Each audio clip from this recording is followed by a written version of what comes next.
Welcome all my dear students in the next part of the chapter halogen derivative. याच्या अगोदरच्या video लेक्चरमध्ये आपण इनिशियोमर म्हणजे काय हे स्टडी केलेलं होतं. आता या व्हिडिओ लेक्चरमध्ये आपल्याला मेकॅनिझम जे आहेत ते मेकॅनिझम स्टडी करायचे आहेत. एस एन रिॲक्शनच्या मेकॅनिझम, त्यालाच आपण त्या ठिकाणी काय म्हणतो, सुरुवातीच्या लेक्चरमध्ये आपण पाहिलेलं होतं. Definition, nucleophilic substitution reaction. Nucleophile म्हणजे काय, न्यूक्लियोफिलिक सबस्टिट्यूशन रिॲक्शन म्हणजे काय. तर ह्या एस एन रिॲक्शन जे आहेत त्या एस एन रिॲक्शनचं मेकॅनिझम पाहायचं. एस एन म्हणजेच काय, एस आणि एन हे मी अगोदर रिप्रेझेंटेशन लिहिलं कशाचं, तर न्यूक्लियोफिलिक सबस्टिट्यूशन रिॲक्शन. एस एनचं त्या ठिकाणी मिनिंग काय, न्यूक्लियोफिलिक सबस्टिट्यूशन रिॲक्शन. आता ह्या एस एन रिॲक्शन जे आहेत ह्या एस एन रिॲक्शन आपल्याला पाहायचे आहेत. न्यूक्लियोफिलिक सबस्टिट्यूशन रिॲक्शन म्हणजे काय हे अगोदर तुम्हाला एक्सप्लेन केले. रिॲक्टंटमधला एखादा ॲटम असेल किंवा ॲटमचा ग्रुप असेल तो त्या ठिकाणी न्यूक्लियोफाईलने काय केला जातो, रिप्लेस केला जातो. त्याला आपण त्या ठिकाणी काय म्हणतो, न्यूक्लियोफिलिक सबस्टिट्यूशन रिॲक्शन. ठीक आहे. आता हे न्यूक्लियोफिलिक सबस्टिट्यूशन रिॲक्शन जे या न्यूक्लियोफिलिक सबस्टिट्यूशन रिॲक्शनमध्ये दोन टाईप्स आहेत. ते वन बाय वन आपण त्या ठिकाणी डिस्कस करणार आहोत. आता यामध्ये दोन टाईप जे आहेत ते दोन टाईप कोणते आहेत, तर पहिले म्हणजे SN1 रिॲक्शन आणि दुसरं म्हणजे SN2 रिॲक्शन. हे दोन टाईप जे आहेत हे आपल्याला स्टडी करायचे आहेत. आता हे SN1 रिॲक्शन आणि SN2 रिॲक्शन एक्झॅक्टली याचं मिनिंग जे ते मिनिंग काय राहतं बघा. एस म्हणजे काय, तर सबस्टिट्यूशन, आणि एन म्हणजे काय, तर न्यूक्लियोफाईल.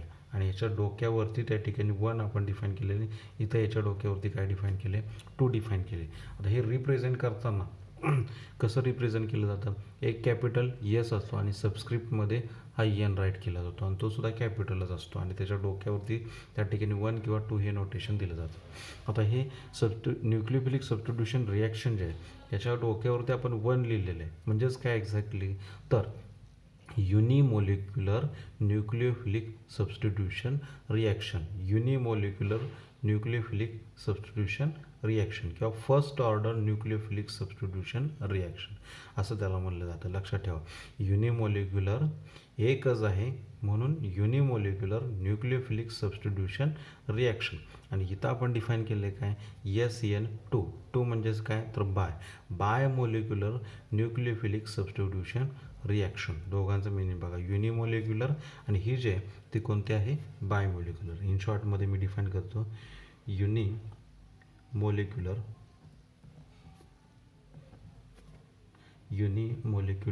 आणि ही जे ते म्हणजेच काय, बायमोलिक्युलर. ठीक आहे. आता यामध्ये आपल्याला सुरुवातीला SN2 जे ती SN2 रिॲक्शन अगोदर बघायचे. SN2 रिॲक्शन याचं आपल्याला डिटेलमध्ये मेकॅनिझम जे आहे ते मेकॅनिझम आपल्याला स्टडी करायचं आहे. आता SN1 आणि SN2 याच्यामध्ये त्या ठिकाणी डिफरन्स काय आहे ते आपण शेवटी बघणारच आहोत. फक्त आत्ता लक्षात घ्या काय, तर न्यूक्लियोफिलिक सबस्टिट्यूशन रिॲक्शन जे आहेत त्या न्यूक्लियोफिलिक सबस्टिट्यूशन रिॲक्शन आपल्याला स्टडी करायचे आहेत. त्याच्यामध्ये दोन टाईप्स असतात, SN1 रिॲक्शन आणि दुसरी जे ती SN2 रिॲक्शन. SN1 म्हणजेच काय, युनिमोलिक्युलर न्यूक्लियोफिलिक सबस्टिट्यूशन रिॲक्शन आणि SN2 म्हणजेच काय, तर बायमोलिक्युलर न्यूक्लियोफिलिक सबस्टिट्यूशन रिॲक्शन. एवढंच फक्त आता ध्यानात घ्या. पुढचा पार्ट जो आहे तो तुम्हाला लगेच अंडरस्टँड होईल एवढं जर समजलं तर. आता या ठिकाणी आपण काय बघतोय ते सुद्धा सांगितलं आहे. तर ह्या रिॲक्शनचं आपल्याला मेकॅनिझम जे आहे ते मेकॅनिझम स्टडी करायचं आहे. मेकॅनिझम म्हणजे काय हे आपण 11th स्टँडर्डमध्ये बघितलेलं आहे. मेकॅनिझम म्हणजेच काय, रिॲक्टंटचं ट्रान्सफॉर्मेशन कशामध्ये होतं, रिॲक्टंटचं कन्व्हर्जन कशामध्ये होतं, तर प्रॉडक्टमध्ये कन्व्हर्जन होतं. आणि ज्यावेळेस रिॲक्टंटचं कन्व्हर्जन हे प्रॉडक्टमध्ये होतं त्यावेळेस त्याच्यामध्ये जे काही स्टेप्स असतात त्या स्टेप्सचा आपण डिटेल्समध्ये स्टडी कशामध्ये करतो, तर मेकॅनिझममध्ये करत असतो. किंवा वेगळ्या भाषेत जर मांडायचं झालं तर रिॲक्टंटमधला कुठला बॉन्ड ब्रेक होतो आणि प्रॉडक्टमध्ये कुठला नवीन बॉन्ड फॉर्म होतो आहे त्याचं स्टेप बाय स्टेप डिस्क्रिप्शन ज्यावेळेस आपण त्या ठिकाणी राईट करतो त्यावेळेस त्याला आपण त्या ठिकाणी काय म्हणतो, मेकॅनिझम ऑफ द रिॲक्शन. आता हे मेकॅनिझम सुरुवातीला आपल्याला बघायचं ते SN2 रिॲक्शनचं.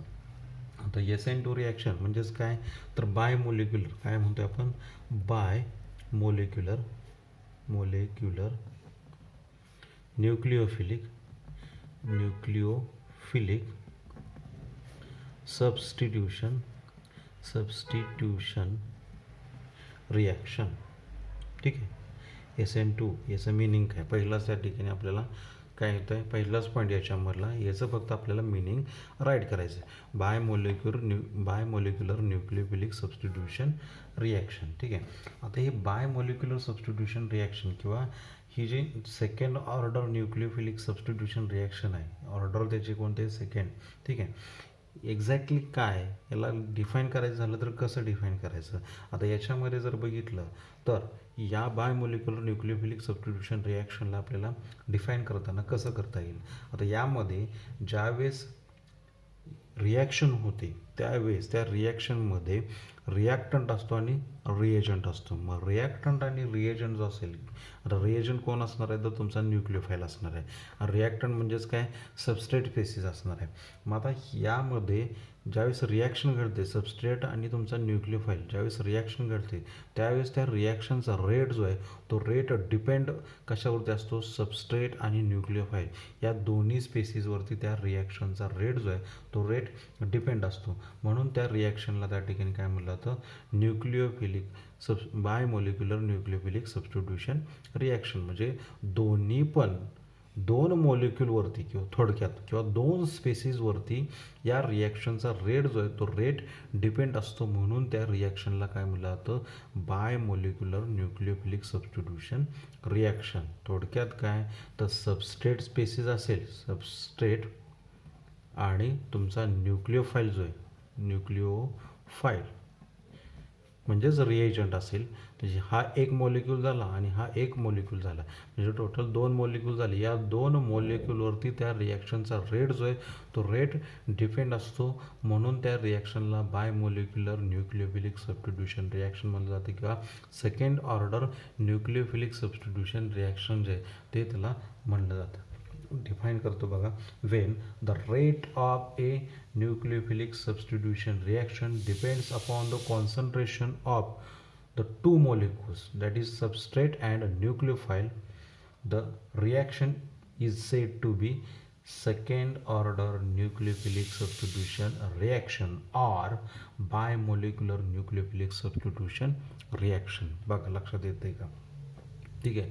बायमॉलिक्युलर न्यूक्लियोफिलिक सबस्टिट्यूशन रिॲक्शन ज्यावेळेस तुम्हाला एक्झाममध्ये विचारलं जातं एक्सप्लेन SN2 रिॲक्शन मेकॅनिझम, त्यावेळेस त्या ठिकाणी सुरुवातीला तुम्हाला डिफाईन करता आलं पाहिजे बायमॉलिक्युलर न्यूक्लियोफिलिक सबस्टिट्यूशन रिॲक्शन म्हणजे काय. पुन्हा एकदा मी सांगतो. Wien the rate of nucleophilic substitution reaction depends upon the concentration of the two molecules, that is substrate and nucleophile,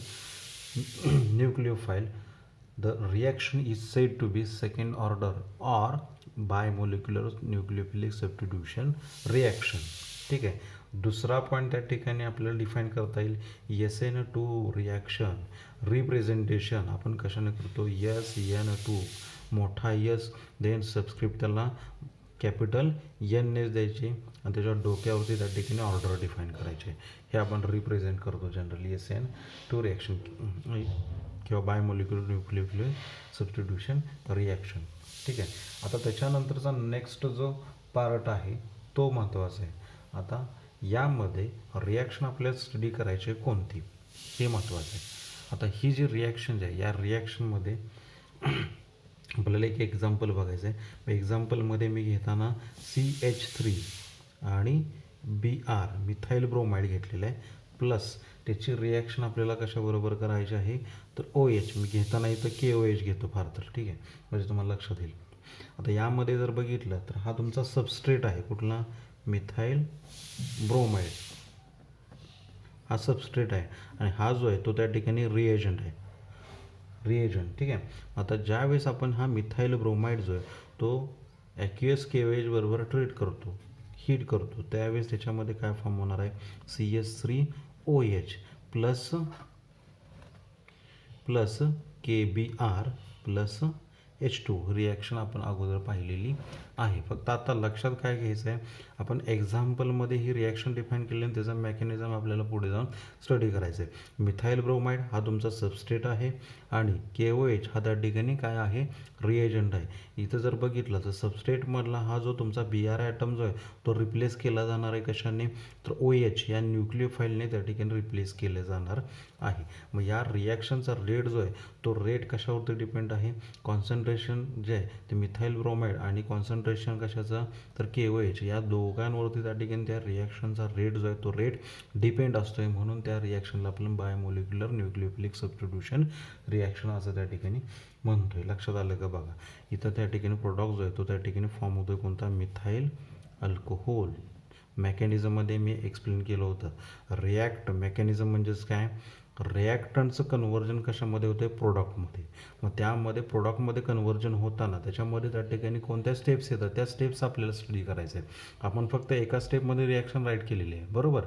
किंवा दुसऱ्या भाषेत जर सांगायचं झालं तर रिॲक्टंट स्पेसिसमधला किंवा सबस्ट्रेट स्पेसिसमधला कुठला बॉन्ड ब्रेक होतो आहे आणि प्रोडक्ट स्पेसिसमध्ये त्या ठिकाणी कोणता बॉन्ड नवीन बॉन्ड फॉर्म होतो आहे, त्याचं स्टेप बाय स्टेप डिस्क्रिप्शन म्हणजेच काय, तर mechanism.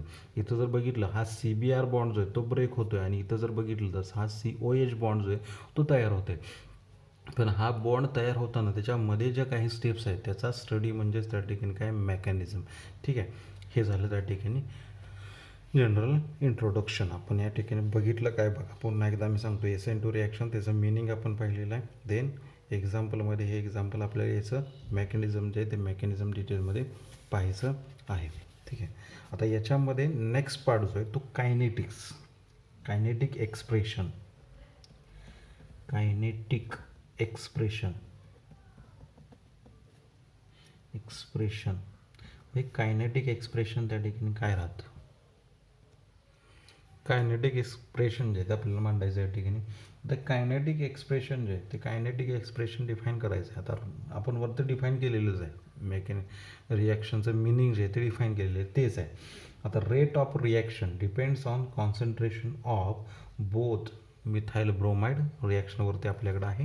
Rate of reaction depends on the concentration of methyl bromide as well as concentration of nucleophile कोणता आहे, हायड्रॉक्साईड आयन.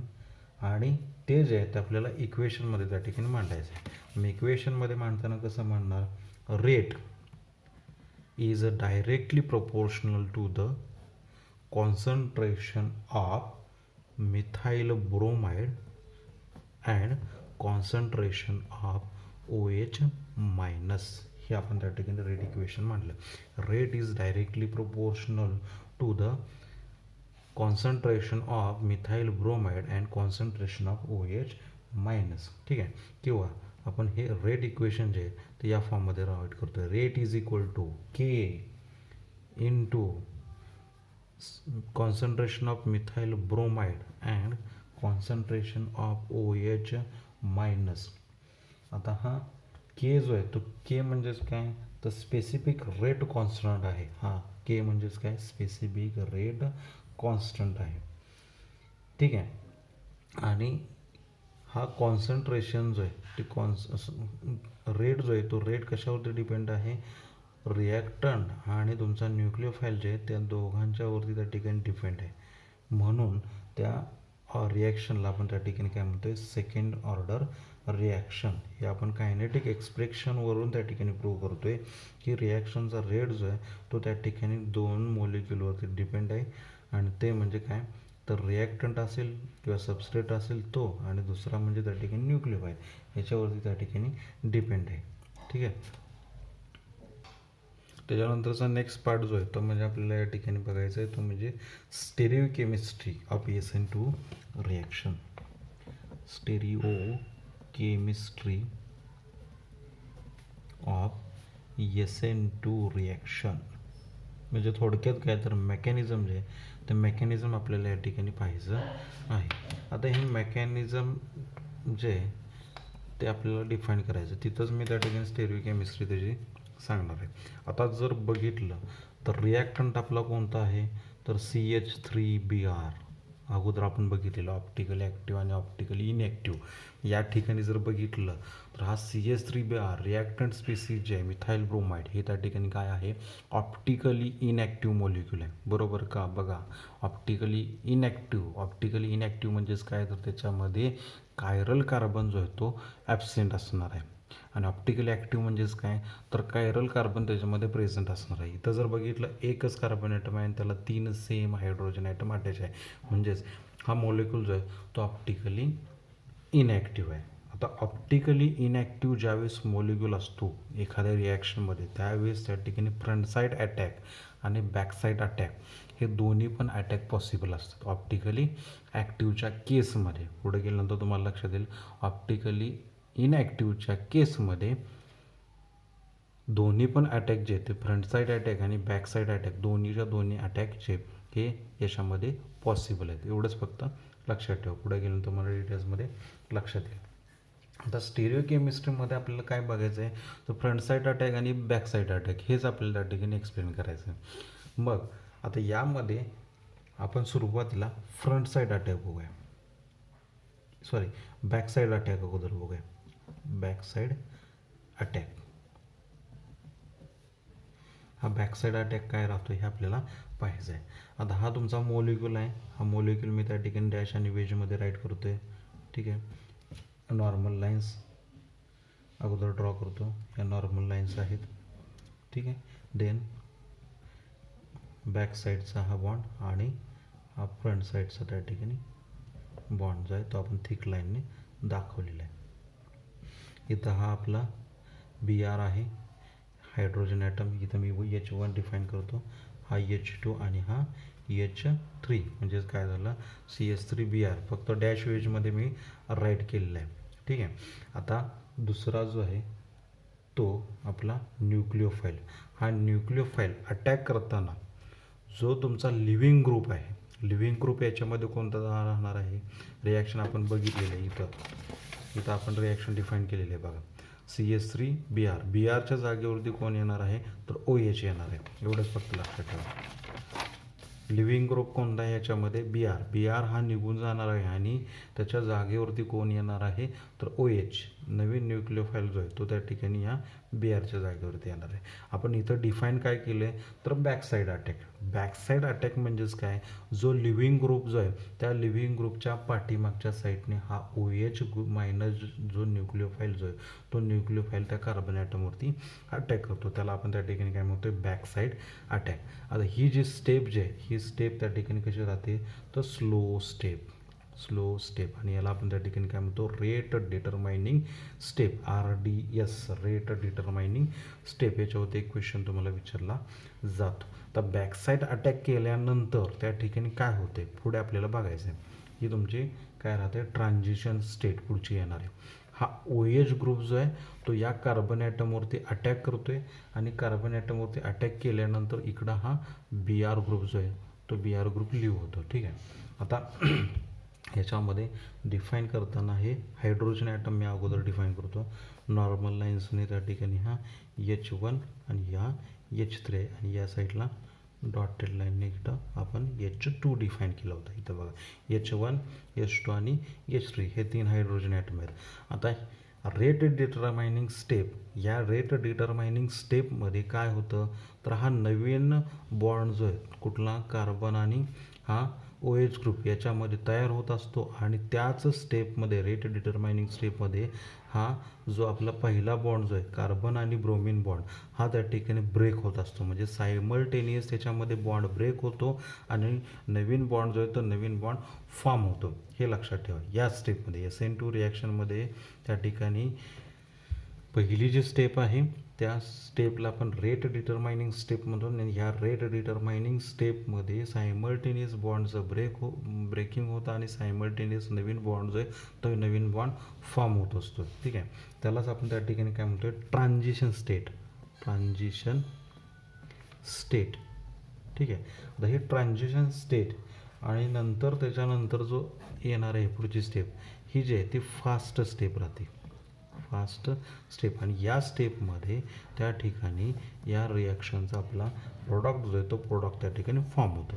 मग प्रोडक्ट फॉर्म होताना इथं महत्त्वाचं आहे बघा, प्रोडक्ट फॉर्म होताना हा कार्बन ॲटम आहे, इथं बघा, इथं आपण डिफाईन कसा केलेला आहे मॉलिक्यूल, या ठिकाणी रिॲक्टंटमध्ये मिथाइल ब्रोमाइड आपण घेतलं आहे, हा मॉलिक्यूल कसा राईट केलेला आहे त्याच पद्धतीने इथं राईट करायचा. हा तुमचा H1 hydrogen, then H2 hydrogen, हा तो कुठं असणार आहे प्लेनच्या H3 या पोझिशनला आहे इकडं, आणि हा डॉटेड लाईनने या पोझिशनला H2 येणार, आणि थिक लाईनने जो आपण दाखवतोय तो OH ग्रुप कुठं येणार आहे या साईडला. आता यामध्ये बघा, बॅकसाईड अटॅक केल्यानंतर काय होतं, बॅकसाईड अटॅक केल्यानंतर इथं बघा OH ग्रुप या कार्बन ॲटमवरती अटॅक करतोय आणि हा BR जो आहे तो BR बाहेर पडतोय. OH ग्रुप कुठं आला तर BRच्या एक्झॅक्टली अपोजिट साईडला आलेला आहे, बरोबर. मग हा अपोजिट साईडला या ठिकाणी येतोय. आपण BR कशाने दाखवला होता थिक लाईनने, पण त्याच्या अपोजिट साईडला हा OH ग्रुप आलेला आहे, ठीक आहे. त्यामुळे हे सुद्धा त्या ठिकाणी फिरणार, या साईडला जातील. हा H3 जो आहे तो H3 या साईडला येईल, H2 जो आहे तो H2 या साईडला येईल, H1ची जागा आहे तशीच राहील. म्हणजे या ठिकाणी हा जो प्रोडक्ट जो फॉर्म होते त्या प्रोडक्टला त्या ठिकाणी काय म्हटलं तर inversion of configuration, inversion of configuration. जो प्रोडक्ट फॉर्म होतो आहे त्याचं कॉन्फिगरेशन काय राहतं, इन्व्हर्जन कॉन्फिगरेशन, म्हणजे exactly opposite.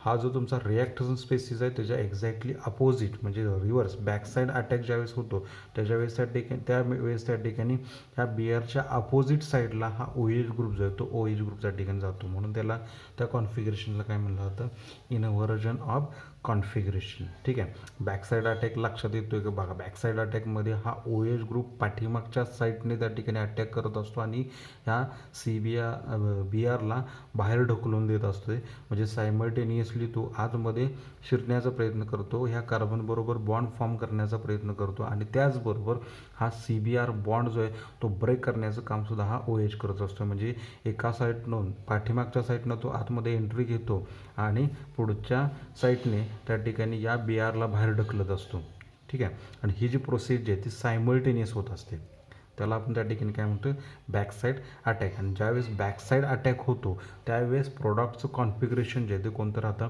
Inversion of configuration राहतं. एवढंच फक्त त्याच्यामध्ये लक्षात ठेवा, ठीक आहे. आणि ही जी रिॲक्शन जे आहे ही वन स्टेप रिॲक्शन आहे. वन स्टेप मेकॅनिझम जे आहे ते आपलं कशामध्ये आहे तर एकाच स्टेपमध्ये एकच ट्रान्झिशन स्टेट त्याच्यामध्ये फॉर्म होते, म्हणून ती रिॲक्शनमध्ये ह्या SN2 रिॲक्शनमध्ये एकच स्टेप कन्सिडर केली जाते, एकच ट्रान्झिशन स्टेट असल्यामुळे, ठीक आहे.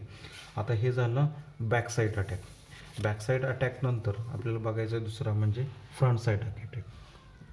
Front side attack same molecule आपला तोच राहणार आहे, मॉलिक्यूलमध्ये काहीसुद्धा चेंज होणार नाही, तोच मॉलिक्यूल आहे. हा H1 इथं, हा आपला H2 या पोझिशनला, H3 या पोझिशनला, आणि थिक लाईनवरती हा ब्रोमिन ॲटम आहे. आता याच्यामध्ये आपल्याला अटॅक जो आहे तो कुठला करायचा आहे, front side attack. Front side attack म्हणजे ज्या डिरेक्शनला हा तुमचा ब्रोमिन आहे त्याच डिरेक्शनने त्या ठिकाणी हा OH ग्रुप जो आहे येणारा न्यूक्लियोफाईल जो आहे तो अटॅक करतो. म्हणजेच हे ब्रोमिन आता कुठं आहे, पेपरच्या प्लेनच्या वरती आहे. मग पेपरच्या प्लेनच्या वरती जो आहे तो OH मायनस पेपरच्या प्लेनच्या वरून त्या ठिकाणी ह्या कार्बन ॲटमवरती अटॅक करणार आहे, ठीक आहे. हे पॉसिबल आहे का नाही हे सुद्धा आपल्याला बघायचं आहे. ज्यावेळेस फ्रंट साईड अटॅक होईल त्यावेळेस त्या ठिकाणी कॉन्फिगरेशन कसं राहील बघा. हा हायड्रोजन ॲटम त्याच्या पोझिशनमध्ये काहीसुद्धा चेंज होणार नाही, आहे तसंच राहील. हा सुद्धा हायड्रोजन ॲटम त्याच्या पोझिशनमध्ये काहीसुद्धा चेंज होणार नाही. आणि हा BR ॲटम हा जो हा मी डिफाईन करताना इथं करतो, हा H3 हा या साईडला सरकेल, हा BR जो आहे इथं डॉटेड लाईन दाखवायचे, मी या पद्धतीने दाखवतो. BR हा बॉन्ड ब्रेक होणार आहे आणि नवीन OH बॉन्ड जो आहे तो याच्यामध्ये तयार होणार आहे. हे इथं काही लक्षात घेऊ नका, ठीक आहे. आता हे झालं आपण front side attack. Front side अटॅकमध्ये ज्या साईडला हा तुमचा ब्रोमिन आहे त्याच साईडने हा ओ एच ग्रुप जो आहे तो अटॅक करत असतो आणि अटॅक केल्यानंतर हा कार्बन ब्रोमिन बॉन्ड ब्रेक होणार आहे आणि हा नवीन ओ एच बॉन्ड जो आहे तो तयार होणार आहे. हा H1 हा कार्बन ॲटम, या साईडला हा H2, देन हा H3 आणि नवीन बॉन्ड जो आहे तो नवीन बॉन्ड फॉर्म झालेला या डिरेक्शनला येतो आहे OH. दाखवताना मी थिक लाईनने दाखवतो, जसं दाखवलं तरी चालते. ठीक आहे. आता हे कॉन्फिगरेशन जे आहे ते कॉन्फिगरेशन कोणतं झालं, ज्या साईडला तुमचा ब्रोमिन आहे त्याच साईडला हा ओ एच ग्रुप जो आहे तो ओ एच ग्रुप त्या ठिकाणी फॉर्म होतो आहे. त्या कॉन्फिगरेशनला आपण काय म्हणतो आहे, रिटेन्शन ऑफ कॉन्फिगरेशन. पण हा जो प्रोडक्ट जो आहे तर हा प्रोडक्ट त्या ठिकाणी त्या रिॲक्शनमध्ये पॉसिबल नाही आहे. तर का पॉसिबल नाही याच्यावरती क्वेश्चन विचारला जातो. ब्रोमिन हा जर बघितलं तर हा बल्कियर ग्रुप आहे, बरोबर, म्हणजे साईज त्याची मोठी आहे आणि त्यामुळे तो येणाऱ्या न्यूक्लिओफाईलला फ्रंट साईडने अटॅक करून देत नाही ड्यू टू स्टेरिक फॅक्टर. म्हणजेच बल्कियर ग्रुप असल्यामुळे तो जो येणारा न्यूक्लिओफाईल जो आहे त्या न्यूक्लिओफाईलला रिपल्स करण्याचं त्या ठिकाणी काम करत असतो, ढकलण्याचं काम करत असतो. त्याला त्या ठिकाणी इझिली या कार्बन ॲटमवरती अटॅक करून देत नाही, हे लक्षात ठेवा. फ्रंट साईड अटॅक जो आहे तो फ्रंट साईड अटॅक SN2 रिॲक्शनमध्ये पॉसिबल नाही आहे. का तर हा जो स्टेरिक हायड्रन्स फॅक्टर जो आहे तो स्टेरिक हायड्रन्स फॅक्टर काय करत असतो, येणाऱ्या न्यूक्लिओफाईलला ढकलण्याचं काम करत असतो, त्याला इझिली त्या कार्बन ॲटमवरती अटॅक करून देत नाही. त्यामुळे रिटेन्शन ऑफ कॉन्फिगरेशन त्या रिॲक्शनमध्ये SN2 रिॲक्शनमध्ये मिळत नाही. हा महत्त्वाचा पॉईंट आहे याच्यामध्ये. म्हणजे SN2 रिॲक्शन जर असेल तर त्या SN2 रिॲक्शनमध्ये की पॉईंट्स कोणते राहणार, मेकॅनिझम आपलं झालेलं आहे. की पॉईंट्स काय राहणार आहेत, एक तर रिॲक्शनचा रेट जो आहे तो डिपेंड कशावरती असणार आहे, 2 मॉलिक्यूलवरती असणार आहे, मग सबस्ट्रेट आणि हा न्यूक्लिओफाईल त्याच्यावरती डिपेंड असणार आहे. देन दुसरा जो आहे त्या रिॲक्शनमध्ये एकच स्टेप राहते कारण की एकच ट्रान्झिशन स्टेट आहे. आणि तिसरा म्हणजे फक्त या रिॲक्शनमध्ये बॅकसाईड अटॅक जो आहे तो बॅकसाईड अटॅक पॉसिबल आहे आणि बॅकसाईड अटॅक केल्यानंतर त्याच्यामध्ये सायमल्टेनियस बॉन्ड ब्रेक होतो आणि सायमल्टेनियस नवीन बॉन्ड जो आहे तो फॉर्म होतो आणि नंतर त्याच्यामध्ये प्रोडक्ट जो आहे तो प्रोडक्ट फॉर्म होताना त्याचं कॉन्फिगरेशन महत्त्वाचं आहे. त्याच्यामध्ये कॉन्फिगरेशन कोणतं मिळतं, इन्व्हर्जन ऑफ कॉन्फिगरेशन. SN2 रिॲक्शनमध्ये काय मिळतं तर इन्व्हर्जन ऑफ कॉन्फिगरेशन. याच्यावरती मी पुन्हा पुन्हा झूम करतो आहे कारण की याच्यावरती क्वेश्चन जो आहे तो एकदा विचारलेला आहे. SN2 रिॲक्शन म्हणलं की फक्त आणि फक्त त्या ठिकाणी इन्व्हर्जन ऑफ कॉन्फिगरेशन त्याच्यामध्ये मिळतं. रिटेन्शन कॉन्फिगरेशन SN2 रिॲक्शनमध्ये मिळत नाही. कशामुळे मिळत नाही त्याच्यावरती सुद्धा क्वेश्चन विचारलेला आहे. का मिळत नाही, ड्यू टू स्टेरिक हायड्रन्स. हा BR ग्रुप जो आहे ह्या स्टेरिक फॅक्टरमुळे त्या ठिकाणी येणाऱ्या न्यूक्लिओफाईलला ह्या फ्रंट साईडने अटॅक करून दिला जात नाही. बॅकसाईडने अटॅक का होतो इझिली, तर हा BR ग्रुप या साईडला इकडं जर बघितलं तर या साईडला हा OH ग्रुप जो आहे OH ग्रुप एकमेकांपासून त्या OH ग्रुप आणि हा BR ॲटम एकमेकांपासून त्या ठिकाणी लांब आहेत. त्यामुळे त्यांचं स्टेरिक रिपल्शन जे आहे ते स्टेरिक रिपल्शन त्या ठिकाणी कमी राहतं, स्टेरिक रिपल्शन त्या ठिकाणी होत नाही. म्हणून त्या ठिकाणी या रिॲक्शनमध्ये बॅकसाईड अटॅक इझिली होतो, फ्रंट साईड अटॅक इझिली होत नाही. हे मेकॅनिझम त्याच्यामध्ये आपण पाहिलेलं आहे, मेकॅनिझममध्ये पाहिलेलं आहे. त्याच्यामध्ये स्टेरिओ केमिस्ट्रीमध्ये हे 2 पार्ट आपल्याला एक्सप्लेन करावं लागतं. जर स्टेरिओ केमिस्ट्री विचारली, SN2 रिॲक्शन मेकॅनिझमची स्टेरिओ केमिस्ट्री जर विचारली तर बॅकसाईड अटॅकसुद्धा तुम्हाला दाखवावं लागेल आणि फ्रंट साईड अटॅकसुद्धा दाखवावं लागेल आणि रिझन जे ते रिझन मेन्शन करावं लागेल. त्याच्यामध्ये इन्व्हर्जन ऑफ कॉन्फिगरेशन का आणि रिटेन्शन ऑफ कॉन्फिगरेशन त्याच्यामध्ये का मिळत नाही हे तुम्हाला त्या ठिकाणी मेन्शन करावं लागेल. तर शेवटचा पॉईंट जो आहे त्याच्यामध्ये राहिलेला आपला तो म्हणजे एनर्जी प्रोफाईल डायग्राम. SN2 रिॲक्शनमधली एनर्जी प्रोफाईल डायग्राम किंवा SN1 रिॲक्शनमधली एनर्जी प्रोफाईल डायग्राम ही तुम्हाला एक्झाममध्ये 2 मार्काला विचारली जाते किंवा 1 मार्काला सुद्धा विचारली जाते.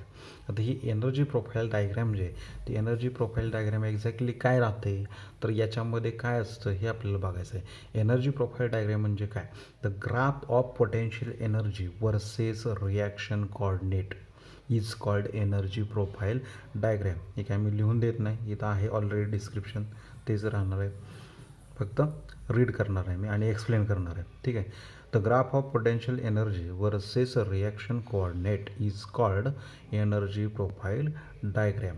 आता यामध्ये रिॲक्शन कोऑर्डिनेट जे आहेत हे रिॲक्शन कोऑर्डिनेट हे एक्स ॲक्सिसवरती आपण घेतलेलं आहे आणि पोटेन्शियल एनर्जी आहे ती पोटेन्शियल एनर्जी कुठं आहे तर वाय ॲक्सिस आहे आणि त्याचा जो ग्राफ जो आहे त्या ग्राफला आपण त्या ठिकाणी काय म्हणतो आहे energy profile diagram.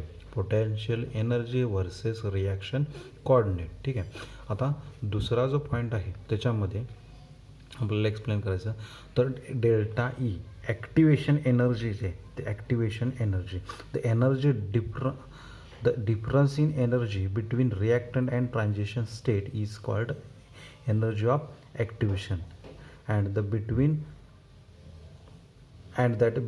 The reactant and product is called enthalpy change delta H. ठीक आहे. आता हे 1 बाय 1 मी एक्सप्लेन करतो म्हणजे तुम्हाला त्या ठिकाणी लक्षात येईल. आता पोटेन्शियल एनर्जी वर्सेस आपण रिॲक्शन कोऑर्डिनेट हा ग्राफ जो आहे तो ग्राफ त्या ठिकाणी बघतोय. आता यामध्ये रिॲक्टंट जो आहे तो रिॲक्टंट बघा. ठीक आहे. रिॲक्टंट कोणतं आहे CH3Br मिथाईल ब्रोमाइड आपण घेतलं होतं आणि न्यूक्लियोफाईल कोणतं आहे OH ह्या एका स्टेटला आहेत. ज्यावेळेस आपण एकत्र घेऊ त्यावेळेस रिॲक्शनमध्ये काय होणार आहे बघा, चेंजेस काय होत आहेत. म्हणजे थोडक्यात काय, हा आपला PE या ठिकाणी आहे आणि या पोझिशनला रिॲक्शन कोऑर्डिनेट्स आहेत. ठीक आहे. आपला हा रिॲक्टंट या पोझिशनला आहे. रिॲक्टंट मी डिफाईन करतो. रिॲक्टंटमध्ये त्या ठिकाणी काय आहे घेतलेलं आहे आपण CH3Br आणि न्यूक्लियोफाईल घेतलेला आहे OH मायनस. ज्यावेळेस हे रिॲक्ट होतात त्यावेळेस त्या ठिकाणी रिॲक्शन हळूहळू त्या ठिकाणी होणार आहे आणि रिॲक्शन त्या ठिकाणी होत असताना त्यामध्ये हा CH3Br जो आहे तो CH3Br बॉन्ड हा ब्रेक होणार आहे. ठीक आहे. ब्रेक होत जाणार आहे आणि या पोझिशनला पुन्हा त्या ठिकाणी हा कर्व जो आहे तो कर्व त्या ठिकाणी मिळेल आणि पुन्हा हा कर्व जो आहे पुन्हा खाली खाली खाली खाली त्या ठिकाणी जाईल. या पोझिशनला पुन्हा स्टॉप होईल. ठीक आहे. रिॲक्शन इथं स्टार्ट झाली.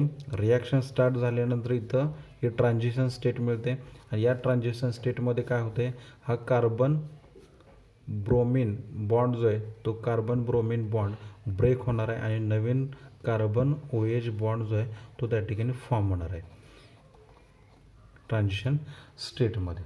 लक्षात येते बघा, हे ट्रान्झिशन स्टेट आहे.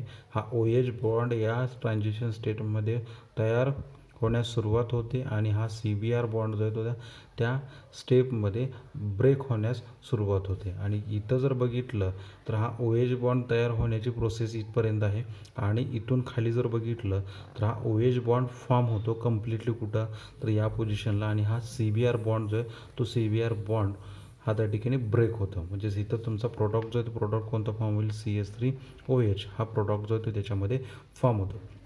आता मगाशी सांगितल्याप्रमाणेच डिफरन्स एनर्जी डिफरन्स जो आहे तो कशामध्ये रिॲक्टंट आणि ट्रान्झिशन स्टेट जे आहे त्याला आपण त्या ठिकाणी काय म्हणतो आहे ॲक्टिवेशन एनर्जी आणि एनर्जी डिफरन्स रिॲक्टंट आणि प्रोडक्ट यामधला जो आहे त्याला आपण त्या ठिकाणी काय म्हणतो आहे डेल्टा एच म्हणजे एन्थाल्पी चेंज म्हणतो आहे. डेल्टा एच म्हणजेच काय तर एन्थाल्पी चेंज. ठीक आहे. इथं एक्सप्लेन इथं दाखवलेलंच आहे.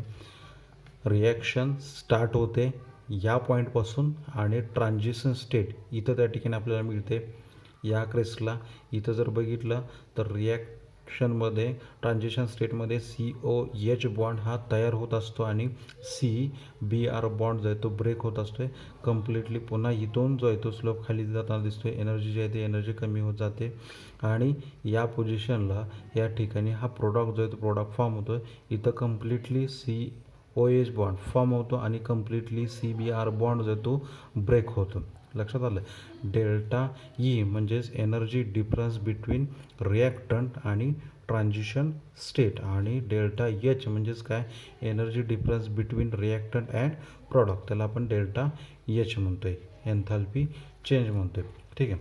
तर नेक्स्ट पॉईंट एक्झोथर्मिक रिॲक्शन असेल तर डेल्टा एच जो आहे त्याची व्हॅल्यू जी आहे ती निगेटिव्ह येते, हे त्याच्यामध्ये महत्त्वाचं आहे. आणि जर रिॲक्शन एंडोथर्मिक असेल तर त्या रिॲक्शनमध्ये डेल्टा एचची व्हॅल्यू जी आहे ती पॉझिटिव्ह येते. ह्या दोन जे आहेत ते 2 पॉईंट लक्षात ठेवा, याच्यावरती एकदा क्वेश्चन विचारलेला आहे. एक्झोथर्मिक रिॲक्शन असेल तर डेल्टा एचची व्हॅल्यू निगेटिव्ह येईल आणि जर एंडोथर्मिक रिॲक्शन असेल तर डेल्टा एचची व्हॅल्यू जी आहे ती काय येते त्याच्यामध्ये पॉझिटिव्ह येते. ठीक आहे. पुन्हा एकदा बघा आपण कोणते पॉईंट बघितले रिॲक्शन मेकॅनिझममध्ये, SN2 रिॲक्शन मेकॅनिझममध्ये.